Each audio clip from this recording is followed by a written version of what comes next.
importance of business, especially in medicine. The third one is to give motivation on why the business sector is important, including in the international world. The fourth one is the ups and downs in business. The fifth is tips and tricks on how to be successful in the world of business. And we will also have a Q&A session led by all the listeners. Okay, our speaker today is Linus Kullinger. He is from Sweden. A couple of things that if you want to know about Mr. Linus, he has worked at Care to Translate from 2018 until today. He was a junior doctor in the field of psychiatry for 6 months. He was an assistant nurse in surgery rehab and elderly care units, and he worked as an assistant bar chief and was also a retail salesman. His education, he was at the Karolinska Institute, a medical program from 2012 until today.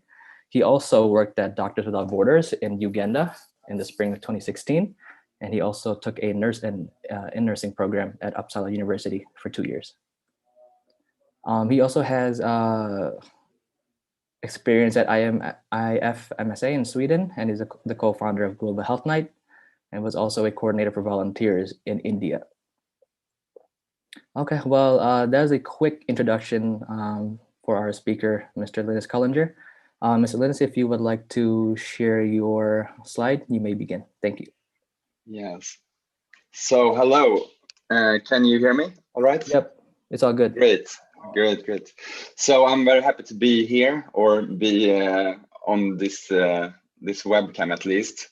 I will share my slides now. So, and thank you for the introduction. Thank you for having me. 1 second. You can see my slides as well. Could you put on full screen? Okay, good. Okay. Yeah, great. Thank you. So this is about how it will look today, the agenda. I will just talk a little bit about who I am and what's my background, a little bit about Care to Translate, and so it will be a brief background about Care to Translate, and then a little bit about how we do business in relevance of the topics that Arsiad brought up. And then I will talk about mainly about the startups in healthcare. So like importance of business in medicine, of course, why we have to look globally and how to start. And then the tips and tricks, or as I call them, do's and don'ts, running a healthcare business. And then after that, a Q&A session. So just to start, so I am founder of a health tech business. So it's a tech run business. So it will be a little bit on that type of focus. I'm not a practitioner that has my own clinic or something like that. So it's very much focused on like scalability and stuff like that. So you have that in mind. So who am I? I am from Sweden, and I don't know how much you know about Sweden. We are very far off from you guys in Indonesia. And if you see at the upper left corner here, you can see the Swedish country in dark green with a dot on Stockholm, where I live. We have a population about 10 million people. So if you compare that to Indonesia with 252 million, we are a very small country, even though we are quite great in size, square meters or square miles. We are quite a rich country. So you see like the BNP per capita or the GDP per capita is $54,000 US, compared to Indonesia's $3,000 US. And that also corresponds well with how many like doctors we have per 1,000 people. We have 4 doctors per 1,000 people, which is one of the highest in the world. So it's a well-off country. Of course, we have a lot of issues as well, but we have been lucky in that sense. And here are some pictures from Sweden: a reindeer, some aurora, northern lights. You can see in the winter time, some medieval forts and so forth. And I'm from Stockholm, which is the capital, and I don't know if you have been to Stockholm, but if you know about the Nobel Prize, that building in the center, it's where it's handed out. And yeah, that's about it. It's a lot of islands on the sea. So my background is that I was brought up in like two different settings of Stockholm. And you can see here it's 1 kilometer apart, and the one on the left is called Fisksätra and the one on the right is Saltsjöbaden. And these are like the Fisksätra, the place on the left side, that's like the most poor part of Sweden, and that's how it looks in Sweden when you're living in like poor housing. And there's a lot of immigrants living there, very low socioeconomic socioeconomic status on people. And on the right side is like the richest people in Sweden living in the big houses right by the sea. And I, like, half of my childhood I lived in Fisksätra, half of my childhood I lived in Saltsjöbaden. It's just 1 kilometer apart, but the life expectancy difference is up to 18 years in difference. So in the right corner, it's like 86 years in life expectancy. But in the left one, it's about 64, right? But so it's a huge difference, and that's why, and that is like something that has really affected me during the years, to live in those different environments, and has brought me to try to do something about the inequalities in society. And of course, still Sweden is quite a rich country, but still we have a lot of issues as well, if you look at this. So who am I? I am a father of 2 boys, one and a 3-year-old. I live in Stockholm with my wife, who you can see in the bottom there on the screen. I love to do like masonry work, and you can see the house there. We have done a lot of renovation. I like to do work with my hands a lot. Do some trekkings in the mountains. I'm a medical student, which is on my last semester. And in my spare time, like, one of my greatest interests is genealogy. I don't know how common that is in Indonesia, but it's like family history research. So you dig down deep in the history, and this is the picture is my family. It's my grandmother's grandmother on that picture from Estonia, which is something I dig up a long time ago. And so let's see. So exactly like Arset said, I'm from retail business. I've been to nursing school. I've been to medical school, and then I have done care to translate for a while now.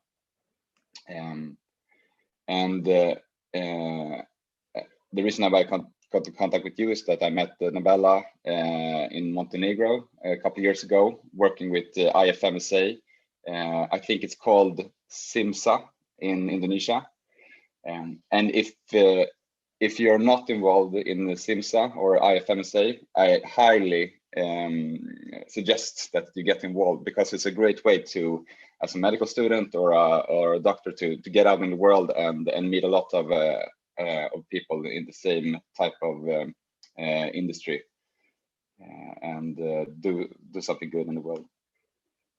I also worked a lot with IMC Sweden, or Matcha, which is an organization that works mainly in Bangladesh, in West Bengal, with women and children's health.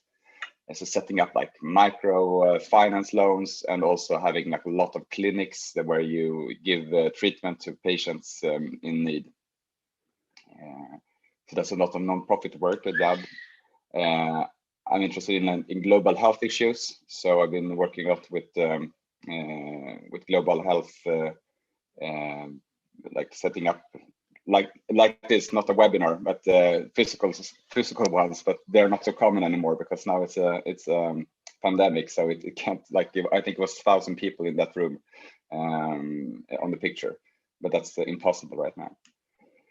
And as Arsiad said, I've done my thesis with Doctors Without Borders in Uganda, and it's if you have the chance to come in contact with IFMs, with Doctors Without Borders, or any type of organization that works similar to them. It's not only Doctors Without Borders that are available for doctors and medical students around the world to go abroad and work.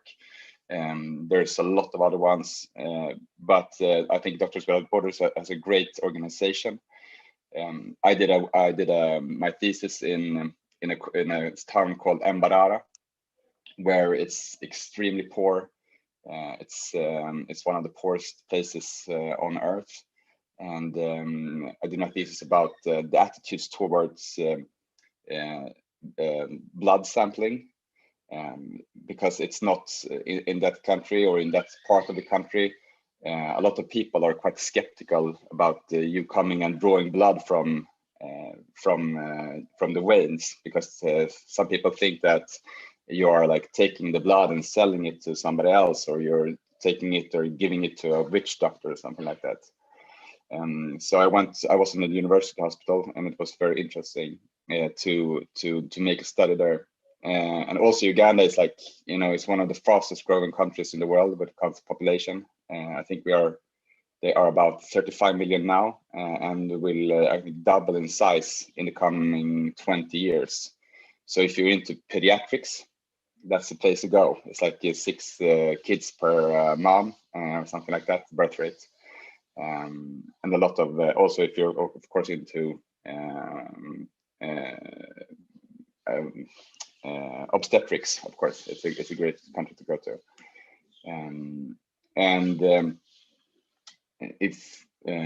But we did as well. We worked a lot with refugees there. That's Uganda is one of the top 3 countries in the world that has taken most refugees in the world.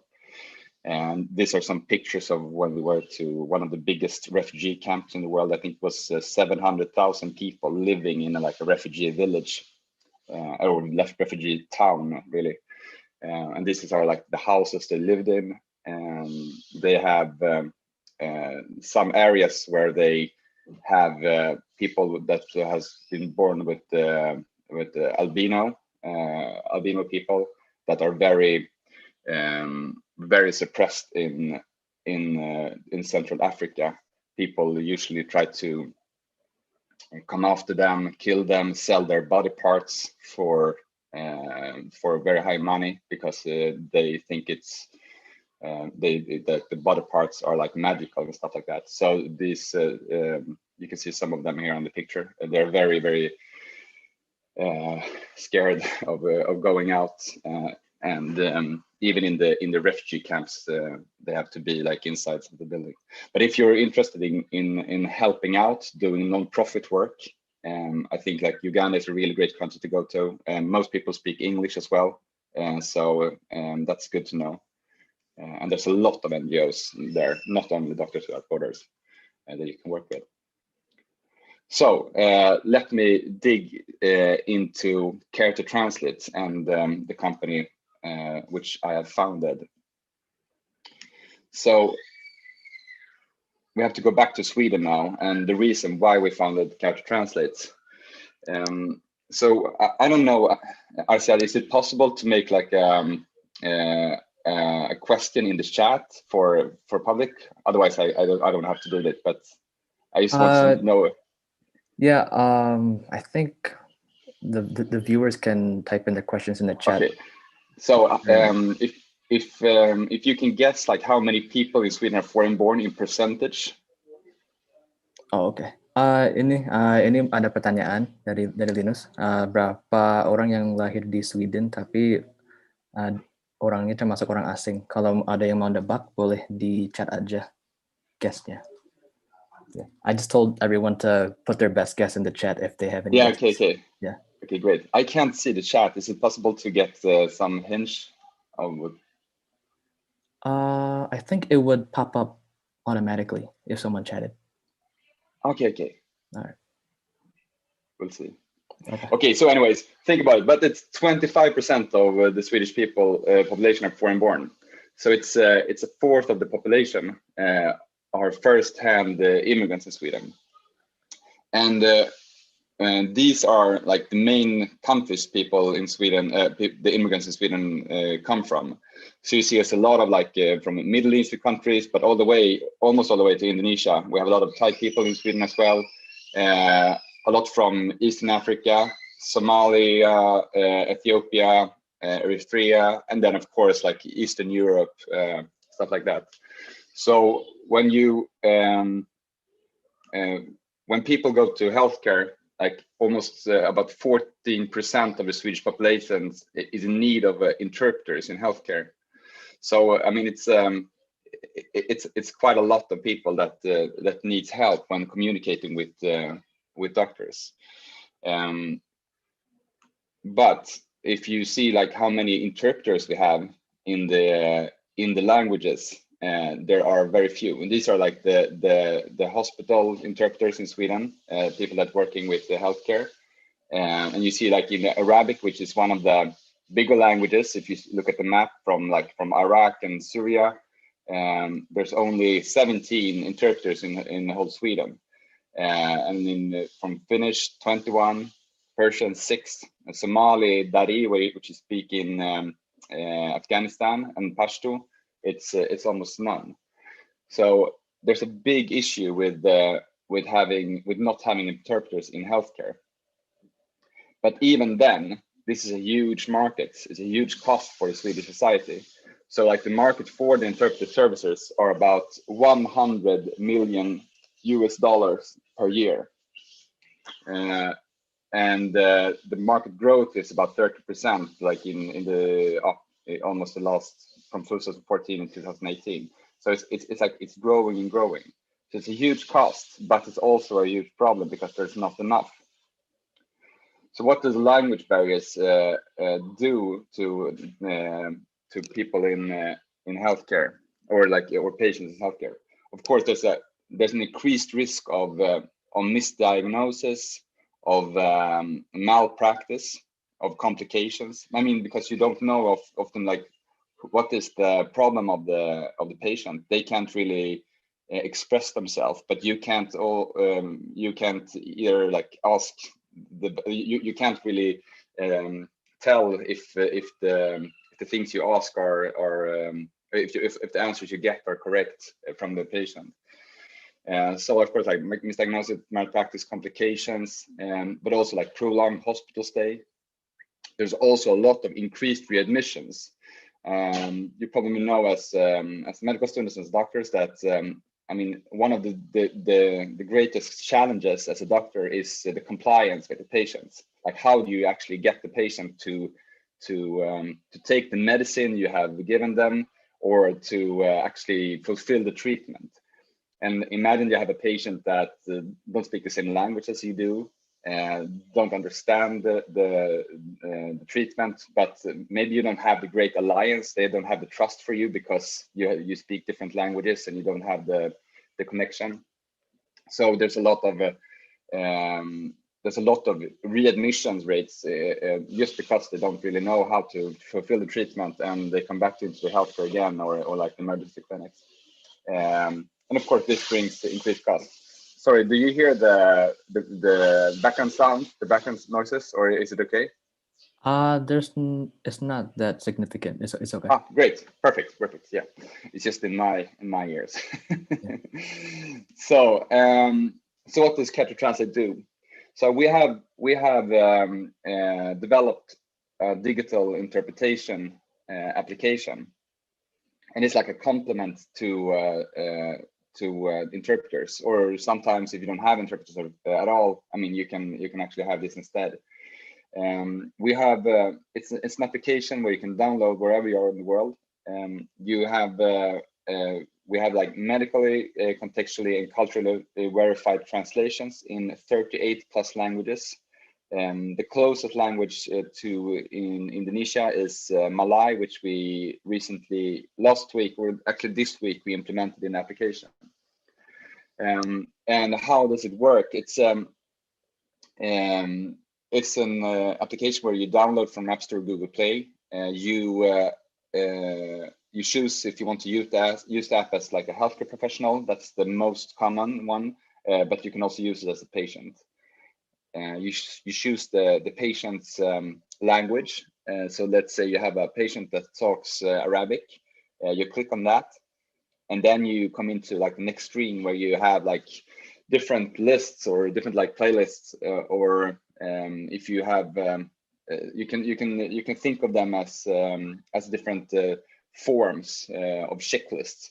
So let's say you have let's say you work in medicine and you in the emergency, and you have patients coming in. Maybe you have one list for a patient with fever, one with patient with nausea, or like so forth.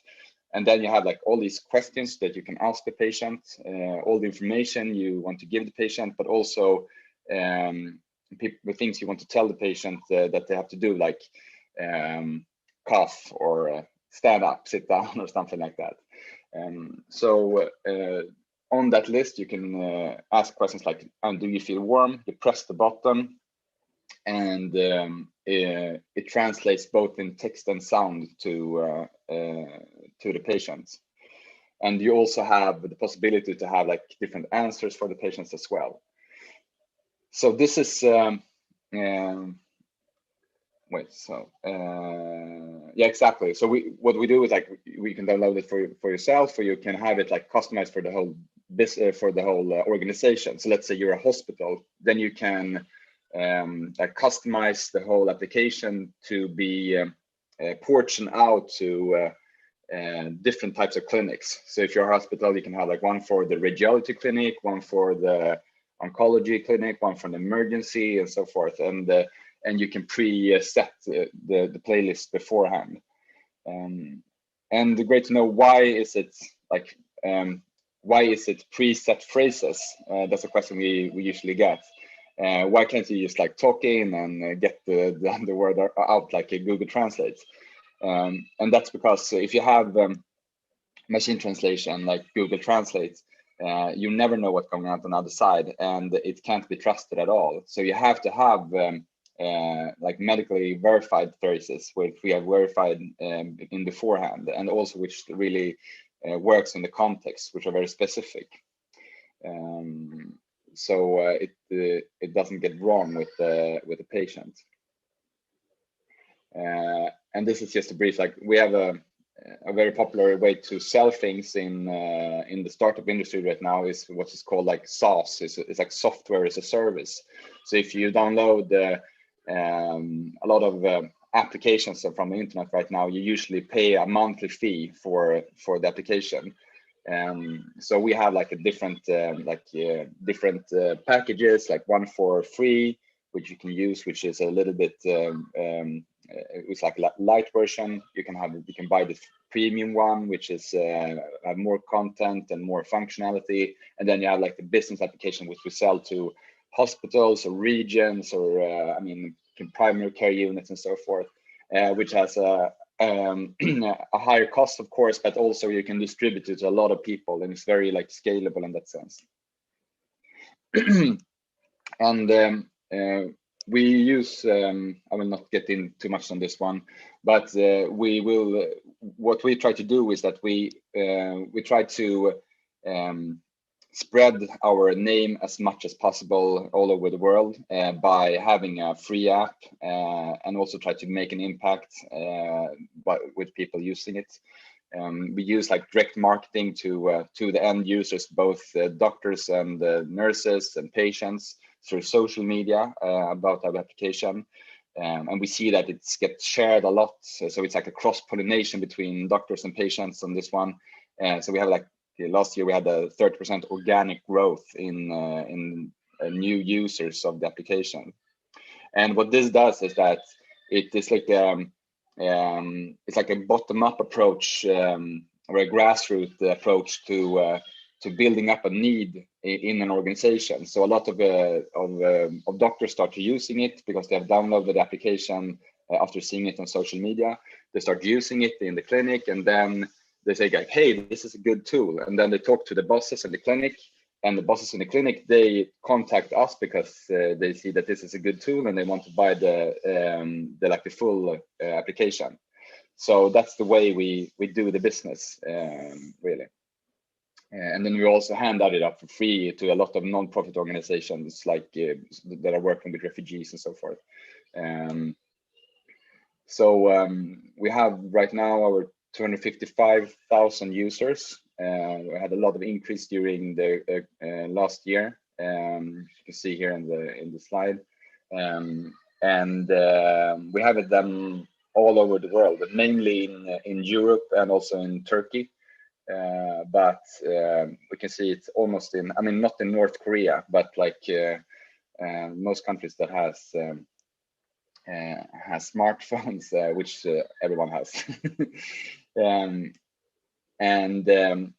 We are what we call like a social impact company. So we want to do good in the world, and that's like that's how we measure our success. So we have like the SDGs in the bottom right corner of what we try to aim to do, and it's to aim to promote good health and well-being and reduce inequalities. And we feel that every time somebody translates something in our application, we are like one step further to that goal, and so forth. Almost 3.5 million translations has been performed in the application. So we see like an increase of over 200,000 each month, which is for me, like the founder, it feels incredible, but it's just increasing all the time, which is amazing. This is important. Not only we usually use this for investors, like a humble brag page, but this is actually an important thing if you start a business for yourself or a tech business. There's many like competitions you can be involved in when it comes to businesses around the world. There's a lot of different competitions or different applications you can send in to get recognized in different ways, and we have become recognized by a lot of different organizations, and this is important because it builds your brand a lot, and it's which is important to get like investors, maybe to get more users, to get more customers and so forth. So even though like none of this one of them we have gotten a little bit of money, but most of them are just publicity. Like we get flowers and diploma, but then and of course you get happy, but it's good. It's good to apply to different competitions or business competitions if there are any around, which you can see. So now let's dig into this more subject. The subject for today, the importance of business and medicine, why we have to go globally and where to start. So I think, one of the great things about working in medicine or working in that area, or like the hospital area or healthcare, is that you usually see a lot of problems, a lot of issues, a lot of things like going slow, a lot of things like you can improve in any sense. And I guess like most people here listening in this have probably stumbled upon like a problem, an issue, or an inefficiency in the work or in the organizations you have been to, or maybe you will when you are have graduated and start working as a doctor. And usually there's a lot of them, and instead of going around and thinking like I hate this problem, usually like you come up with some kind of idea or solution of how to better solve it. And if you want to, like, if you have ideas of, if you're aiming on starting a business in medicine or in any sense like that, you should always start with like, okay, what are the problems I see in my organizations? Because that is like the best way to start from, not try to dig up problems that other people have. So you have an idea on how to solve it, or maybe something that you have to see, like, okay, maybe we can make this a lot more efficient in the clinic. Maybe it doesn't have to be a tech product. Maybe it could be like something like, okay, maybe if we just put this arc of paper in the reception instead of having it in the clinic or something like that with all these questions. We can maybe have get the answer from the patients before we take them in, and then we can like make the I don't know, make the process a lot faster or something like that. And then starting from that, a solution can move on to become something else. Maybe like after a while you think of, well, maybe we can have an iPad in the reception instead, and people will start putting in the answers, and then it comes directly into the system, and then stuff like that. So I mean, there's a lot. An idea from the beginning can be anything. Like we started from paper, really. Before it was an application, I ran around with a paper with different phrases on the paper, and it was written like phonetically, so I could like read Arabic to the patients, and it worked really well actually. So, but it was not scalable, and that's why we went into tech. So, but here's the most important thing, I think. Like, if you should ask yourself, like, if you don't do it, if you don't come up with a solution, who will? And I would say, like, in most cases, nobody will solve the problem if you don't do it. And I mean, that's the feeling I usually get when you're in healthcare. Like, there's so many. It's really easy to see a problem. It's really easy to start thinking about solution, but actually to take the initiative, that's the hard part. That's the difficult part. And I think that's the thing that you really should ask yourself. And for us, I mean, that was the main reason why we did it, because there was so few that didn't try to start to solve the problem. And I thought, like, I looked on the other solutions that were around, and those were crappy. So I said, of course, somebody could do this better, and that's why we started our company. So back to the question about that Arsid asked before, like, why is business important in medicine? And this is a huge problem, I think, globally. I think, like, it doesn't depend on which country you're in. Is that, like, the public sector, like the big organizations, they seldom take the initiatives of doing, like, of trying to implementing new stuff. So it could be, I mean, because they're usually very, very slow. So, like, if you work in a hospital, like you usually, like, walk around in the same type of organizations every day, and it's just like many steps all the time. But it's very, very rare for a public sector or like public hospital or public organizations to take the initiative for a change or a solution for a problem. And if they take initiatives, it usually it will be very slow, like the initiative will take time, and usually it will be very costly, because and like healthcare organizations are rarely built in a sense that they should be innovative, and they should be very, like, they are filled with a lot of, like, incredible people, really, really smart people. I mean, most people that are into medicine are usually, I mean, really high. Oh, I lost the word.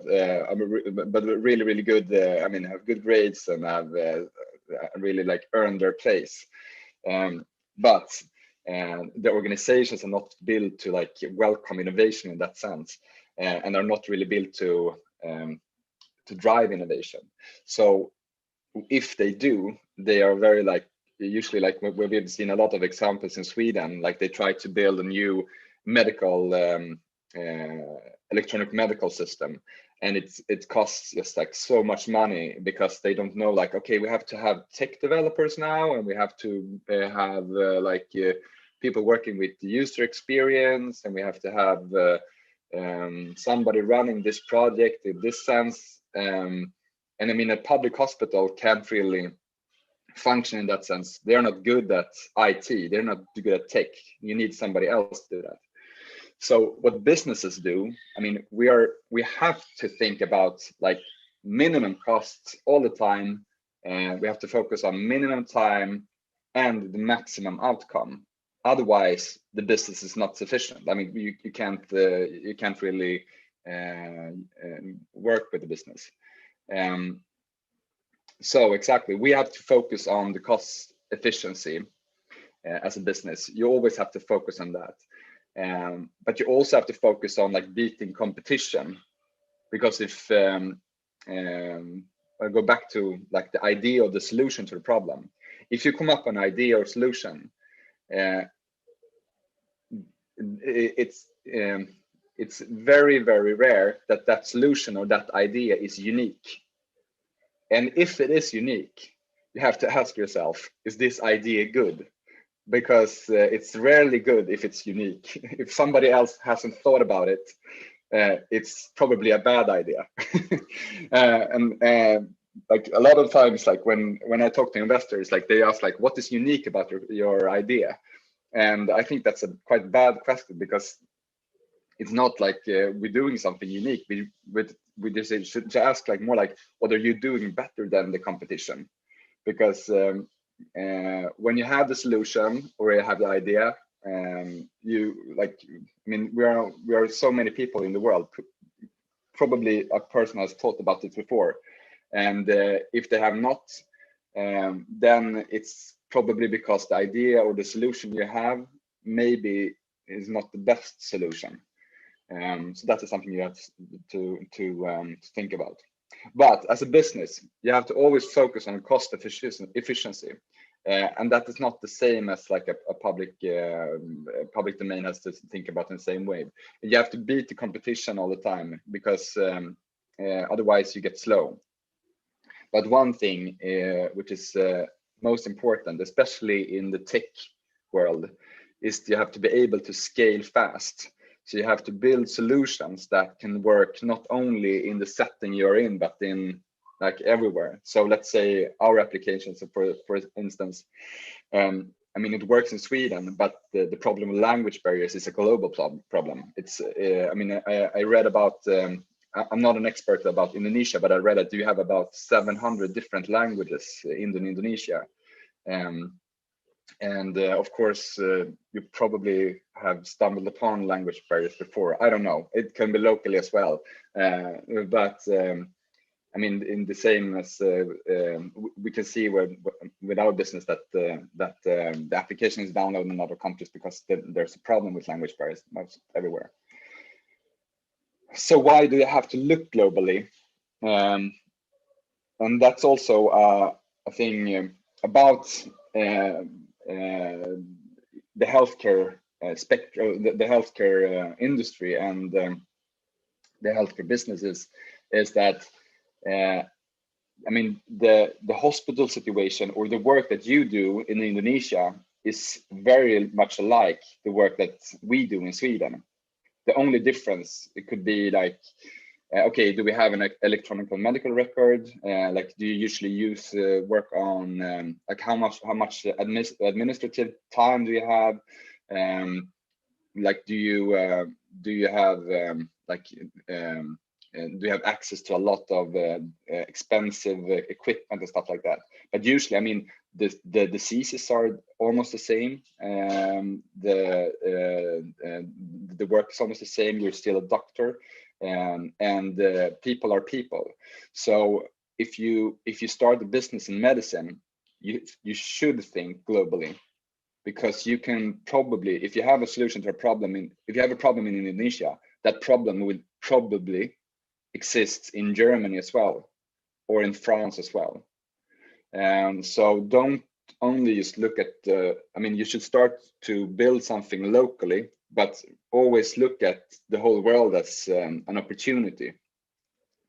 But with that said, you should also do some type of market analysis if you want to go globally, because even if you're like, if I can just take an example, as we are expanding our business to different countries, and we are like pointing out some countries that we think that we are more prone or better to, like that some markets that are better for us initially. And we see that maybe the Netherlands are a really good country for us, and that's because like they have a lot of smartphones, in the healthcare in the hospitals. They have a lot of tablets that to work on, and they have a lot of language barriers problems there. But there's also like like they are very prone to adapt digital things. And the same when I was in Uganda, it was the same issues, like, or the same climate. Like they have 40 different languages there, and most people actually use smartphones when they work in the healthcare clinic, because their paper medical records are really crappy, and they lose them all the time. They're like everywhere. There's too much patients. So like the best way to keep everything together is just like they use their own smartphones, instead of going around with all the PMs or all the types of books you have as a medical doctor or as a medical student. They have like the WHO guidelines directly in the phone when they work. So that's also like, for us, it could be a really good market, because like they have everything in place for us just to download the app.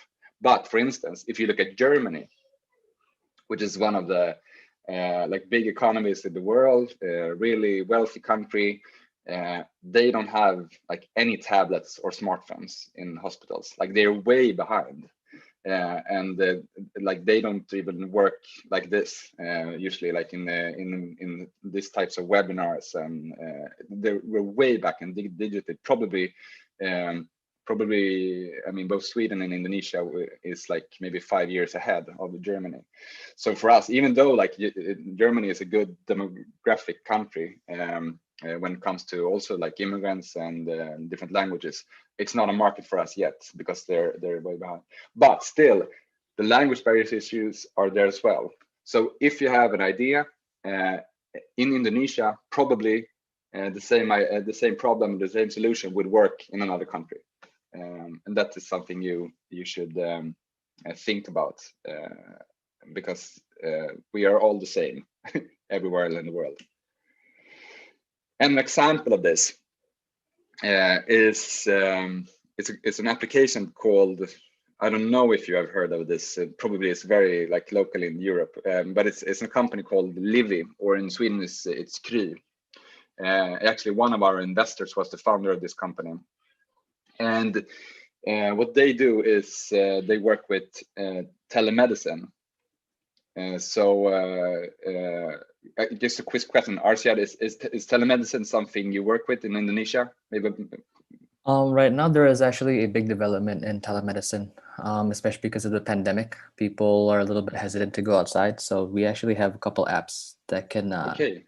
yeah, that are similar to this. That can actually, what's it called? Have patients and doctors interact with each other, but through a cell phone, and then they can send you medication to your house. Yeah, great. Oh, yeah, exactly. So this is exactly what it is. They started about I think in 2015, and of course during the pandemic, like they have grown so much, and I think the last valuation was like of the company is more than $1 billion US in value. And I mean, it's not a really like it's not a unique solution in that sense, but it's a problem. It's a problem people have all over the world, with a solution people can use all over the world. So they started in Sweden, and now they are in France, they are in the Netherlands, they are in the UK. They're just expanding, and this is the way you can think of like building a company. You don't have to have like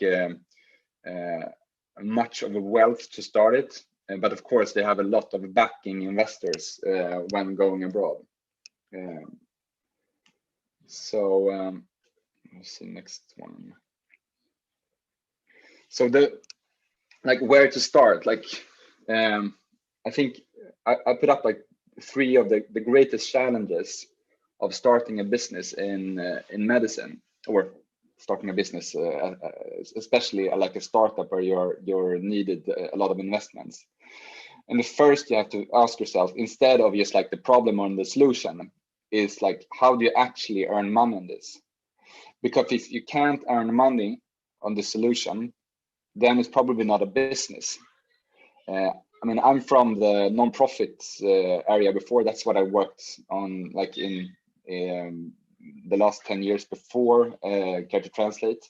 And most of the solutions I came up with there were really good solutions, like, and they were scalable and stuff like that, but nobody would pay for them. So you have to ask yourself, like, how do you actually earn money on this? Like, how can you sell it? And try to be smarter. But try to think outside the box on how to get money. So if I go back to this company, Livy, for example, they have really shaken the whole industry in Sweden. So like they get paid by the authorities for each medical appointment that is done in the application. They get money from the authorities, and I as a patient don't have to pay for anything. It's a very special business model. So like if you so they get about I think now it's like $30 per call. So if I just call Livy for, let's say my kid has a cold or something like that, that can be that I don't really have to call Livy for. But if I do it, they will get $30 from the authorities, and then yeah. So it's my tax money actually, like that goes back, but I don't have to pay anything. So nobody really sees the money, but they get it. And it's a really smart business model. But of course, a lot of people are really mad about it as well, because it's you imagine you can just call a doctor whenever you can, like they're open 24/7, and it's just like really skimming the money from the authorities like all the time right now. Yeah, but it's still a smart business model, and that's what I want to come back to. And who will pay for it? They were really smart that said that, okay, if the authorities paid for it, or if the if the public hospitals paid for it, it would be really good, because then the patient doesn't have to think about calling them or paying for it. And if you don't have to pay for your visits, I mean, then you can visit the doctor more often, and then I mean, the payment basically goes up and up. So they really disrupted the system, and that is also something we are trying to do. As if I come back to Care to Translate, like we have a business model where, like the interpretation companies that have a really high turnover, they have a business model where they get payment for each call that is made. So like you call an interpreter. They get paid about $50 per call. You have a call for 1 hour. But instead, we try to disrupt the system by having an application that is available 24/7, and it's just like one click away. You don't have to. You can use it as much as you want. It doesn't cost more because you just pay per month or per year instead, and then it's a much smaller amount. That's the most difficult part. The second one is to find the right team. And usually, at least in Sweden, when you're in the medicine area, medicine field, most of your friends are medical doctors. And that's bad if you want to start if you want to have a good business team. I would suggest trying to reach outside and get and try to find the other contacts that are good in maybe in running businesses, or if they're from the whole another area, maybe from the tech area or something like that. But also try to be careful with contacts. You really need to see that you are you have a good match with them, because these are people that you need to be like when you're in the worst. If you're building a businesses with them, when you are in the like in deep down in the shit, so to speak, then you still have to be. I mean, you need to know that they're not going to be really, really evil to you or something like that. But then also, if you are aiming, or if you're thinking about going into tech like we do, and medtech and health tech is a huge market in Sweden and Europe at least. And of course, if you have telemedicine in Indonesia, it's probably a big one for you too. Think about like tech development. It takes a long time, but this is one of the most important parts. It costs a lot of money usually, but it will definitely pay off if you build something good and stable from the beginning. So how do you get funding? And this is, I mean, this is mainly for our point of view as like a health tech startup, but also like a startup that needs investment. Like if you're starting your own clinic, maybe it's easy for you to get a loan from the bank. I don't know how it works in Indonesia, but like if you get a loan from the bank and then you get like you can pay it back by the revenue you make early on. But for us as a tech company, we are not profitable so far. We will not probably have enough profits in the next 3 years to pay all the salaries in our company. So we are highly dependent on the investors. And why is that? Because we're building a tech product. So each month, like the most of the money we spend is on the tech development. So we try to build something that in the future will bring us a lot of profit and a lot of investment. So the best way for us to get investments are angel investors.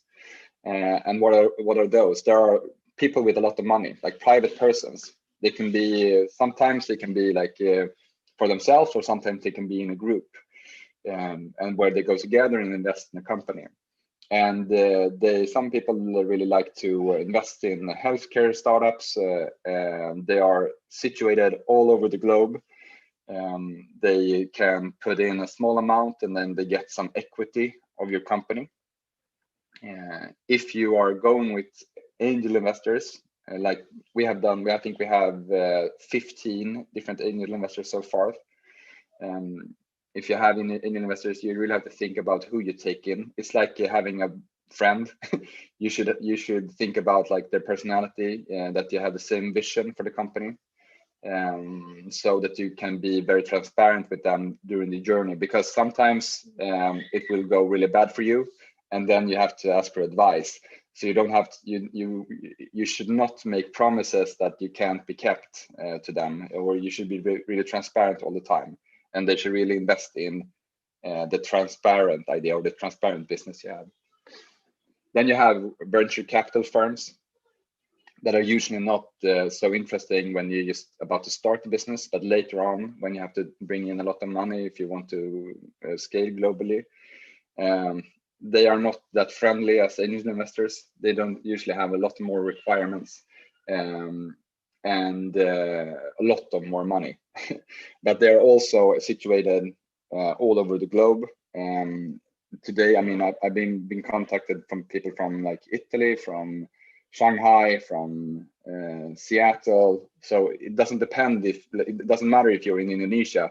You can get a hold of venture capital firms all over the globe quite easy. And another way, which is quite interesting, is crowdfunding. And this is particularly good if you have a really good idea and a solution that other people would really like. If you talk about your solution with other people and people will think, oh, that's a really good idea, then crowdfunding could be a good way to go, because you can get a lot of money from different small investors on the web.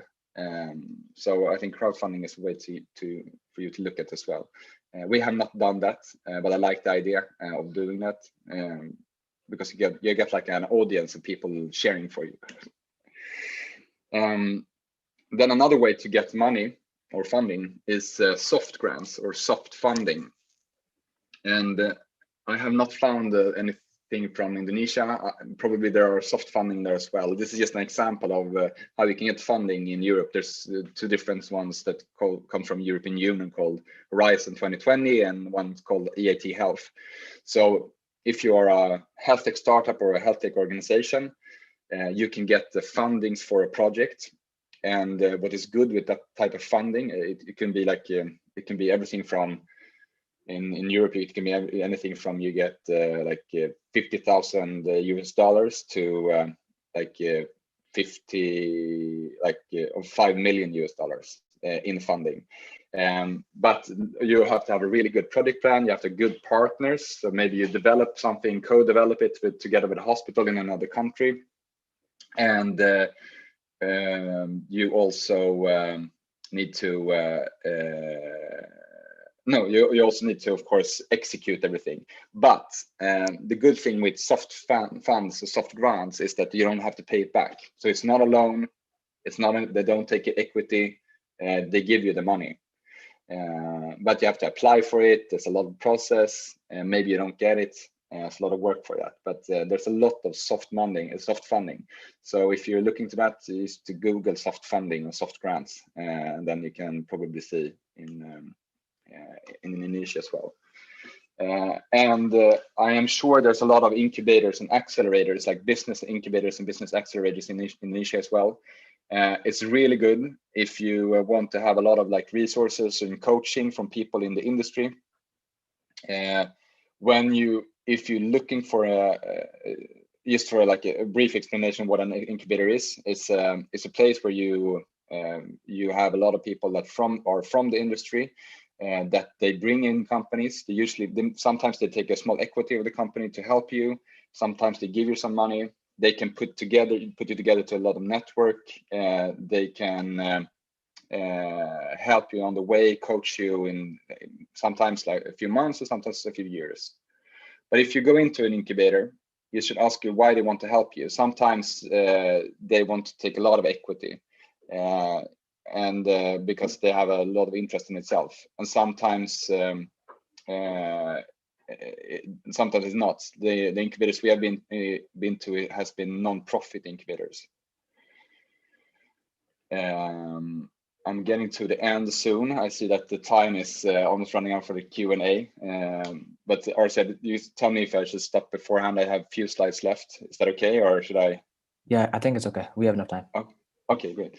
So another tips like you have to do, if you're working in tech at least, you have to always think about scaling. Like when we build our application, every time we add in a function or have a new idea, we always think about like, is it possible to scale this? Like, how will it grow? If it's something that is like if we add new content to application that is only specific to something in Stockholm, then we don't add it. It should like we wanted to see it will be useful in the whole globally, because that's the best scalable way. So when you are building a company, think about like, how do you actually scale this business? Yeah, exactly. So now this last thing is just do's and don'ts. I think I talked about most of the stuff already, but the do's: stop talking and start doing. That's like if you have an idea, dare to follow it through. Start up. You should really try to find the right team. Find people that share the same values with you. And it would be good if somebody has a really good skills of starting to building like a minimum MVP. I lost like the minimum viable product. So it's like a clickable prototype, if you take something like that, just to show for people. It's good to have the skills in the team. Try to start to test the concept. Talk about the initiative. Like, don't hold it for yourself. There's like, if you have an idea, like don't be afraid about talking about it. People will not just take the idea and build an own company. Like the worth in your idea is when you have built the company itself. So start talking about it, but then you can test the idea with different people all the time, and the idea is like adjusted all the time. And try to work in a structured way from the beginning. So make sure you have a good project plan from the beginning. It's good to be well prepared, but because then you can work faster later on. And don'ts. Don't be afraid. Just do it. You will grow when you do it. Like if you will do things that go wrong, but it will be fine. Don't sign papers you don't understand. Never ever do that. Like really try to understand them. If you don't understand them, ask somebody that does, that you trust. Don't sign contracts that you don't understand. You can be really run over there. If you start to, this is the number 3 here, is really important. Don't make up your own solutions. Like, of course, if you have a solution, if you have an idea, try to see who else has done this, and then you try to copy or be inspired by that idea. All take everything that's good into your idea. If you start building an application, look at other applications. What is good is this application, and then this app, and then you put that together in yours. Don't try to like, oh, let's have a button up here or a button on there, and because it looks good. Like, look at what other people have done. Is the fastest way for the best type of solution. But also use standard contracts and everything like that. Don't write your own type of contracts. You try to use what people have just used before. And the 4th one, if something feels bad, just act on it directly. Act fast. Yeah, that's the last one. So I think I'm ready with my presentation. I hope it has given some yeah, I can't find the words. I hope it was okay. That's all right. Linus, thank you for your presentation and for your insight about this topic. We can spend the last 20 minutes in a Q&A session, or if the time wields. Okay, we have someone who raised their hand. Would you like to go ask? You're on mute, Belle. You're on mute. Unmute yourself. Hold on. She's on mute. Let me unmute her.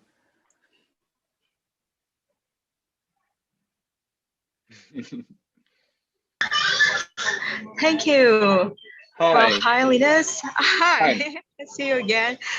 Thank you for your insight. That's really inspiring us. So let me ask you a question. Could you share with us? Is there any real story that that happened to you or your customer from Character Translate that using this application that really meaningful? I mean, like there's an emergency situation or something that you can share with us. Thank you. Yeah, yeah. Of course, there's. I mean, the usage has been.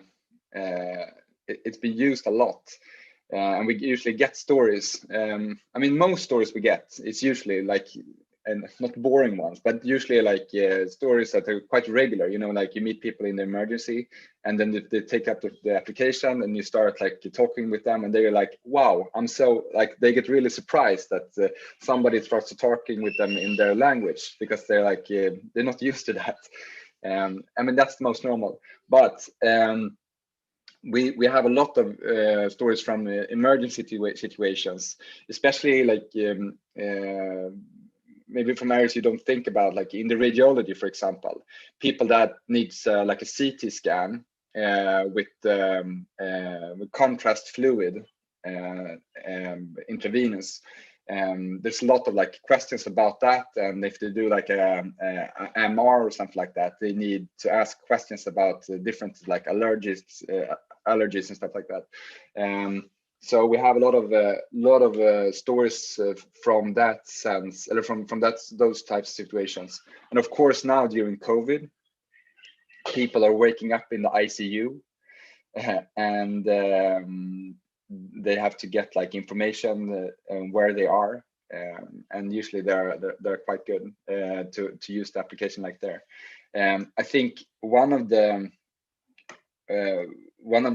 examples I have used it in for myself, as a medical student, I was in the obstetrics department, and we had a woman coming in with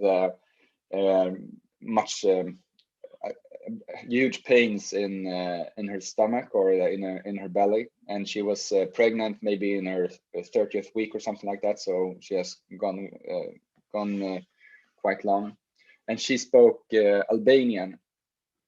And the thing with people from Albania is that they don't speak English, and they don't speak the other languages around in Balkan. So it's really difficult to get a hold of an interpreter because it's quite small country, small population. But then we could use the application and we can talk to her about, because it was really difficult for us to find any type of heartbeat from the child in her stomach. So it was a very stressful situation. She was crying a lot. I felt very stressful, but still just to be able to communicate with her that we are examining you right now. We're trying to look for the baby's heartbeat, and we will try to comfort you as best as we can. That was extremely helpful in that sense. And in that story, we actually found the child's heartbeat after about, I think it was 15 minutes. And of course, it was a happy ending in that sense, but it was a very stressful situation. So yeah, it was maybe a long answer. It also had been used a lot in war zones and in conflict areas with burn victims as well, and injuries in Gaza, Israel. Could be, yeah. Thank you for sharing with us. Before we get to the next question, I just wanted to remind the viewers that at the end we're going to have a virtual photo session, so please don't leave randomly. For the next question, does anyone have another question? They can raise their hand or just turn on your mic, and you can say whatever you would like to say.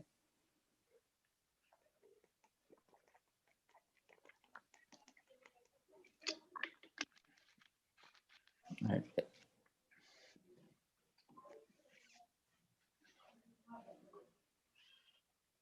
Okay, if not, I also have a second question that was chatted to me. Okay, I have another question. Your company, Care to Translate, has been up for a couple of years now. Where do you see your application maybe 5 years down the road? What do you expect, and what are your targets and goals for the next 5 years? Good question. So our aim, our vision is that all healthcare personnel and all the patients can communicate no matter what language they speak. So the main challenge for us is, as I talked about, is about scalability. Like how do we scale this to the rest of the world? Not only, like, we have 38 languages right now, but there's almost over 6,000 languages in the world. And especially, now in Indonesia and I know Papua New Guinea, it's there's a lot of languages that will cost a lot of money to implement and try to digitalize. But what we see right now is that is actually much more possible than we thought during the 2 years ago. So we have seen that we have new cooperations with Microsoft in co-developing language technology, and we also have a new technology in the team. And what this does is that we can make the application work as not only in a smartphone, but we can use it in all types of smart devices. So let's say you have a smart speaker or anything that can replace the human interpreter as a whole. So you can have let's say you have the application in the smartphone, and you just put it down on your table, and then you will talk in whatever languages you have. It will recognize what language you speak. It will recognize if you're a man or a woman or a child, because that's what voice recognition has started to be able to do. And this is important because of the grammar in a lot of languages, like who is speaking to who. And after that, it will match the phrase that you are speaking about, or like the phrase you have, to the phrases we have in the application, which are exponentially increasing all the time. And it will match a validated phrase. It will translate in the application, and it will go out to be translated in a text-to-speech voice. That are also the text-to-speech is also booming right now, and that is how the application will work. In probably start work like that in 1.5 years, But in 5 years, we see ourselves in a solution that is global, that is available everywhere, and probably not only being sold to like business to business like we're doing right now, but are more focused on how you use Google Translate or something like that today. It is implemented in the smart devices from the beginning. So we want to be everywhere in 5 years, try to be available in everybody's phone or smart device. All right, cool. Thank you for your answer. That was really good and a very good vision for the future. We have one question from Instagram. Let me read it out for you. The question from Instagram is, in general, what is the hardest part about starting a business? Okay. That's a good question. I think the hardest part is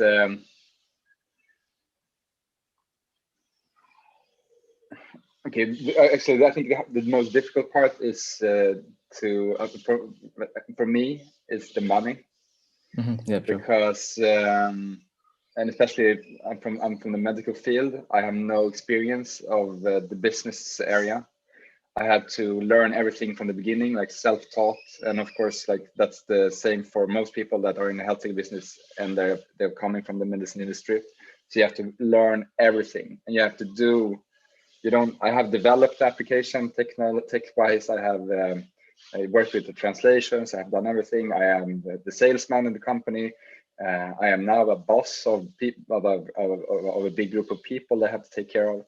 So like, I think the learning journey is really tough. But I think the money thing is actually the greatest challenge for me, to think about money before the solution in the sense, and I have to think about all the time. To get funding is really it's the biggest, I think, hinder to start a business. Like, how do you get money in and how do you get profits?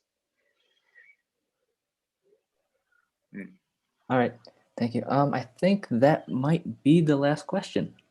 I think that might be the last question. Okay, before we end, if any of you guys are still online, could you turn on your cameras? Kameranya dinyalain dulu buat foto di akhir.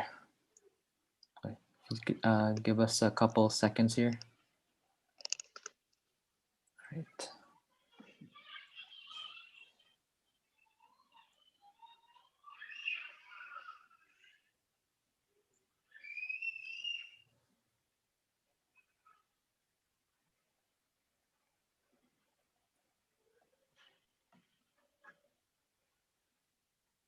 Let's see.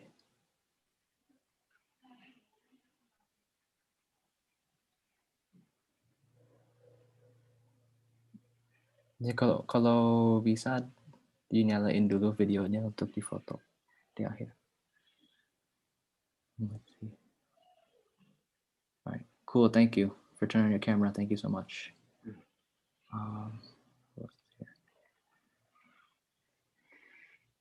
Thank you. It's really strange. I mean, of course, you're used to this, but I mean, it's still difficult to get used to have like presentations without seeing people.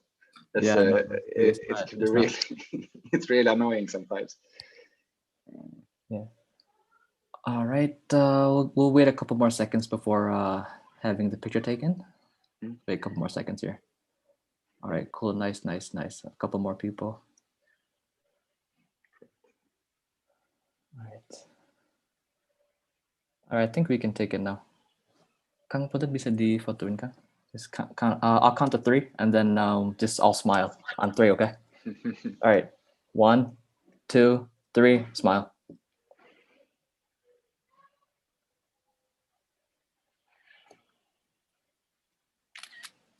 All right. I think we already had the picture set. Okay then.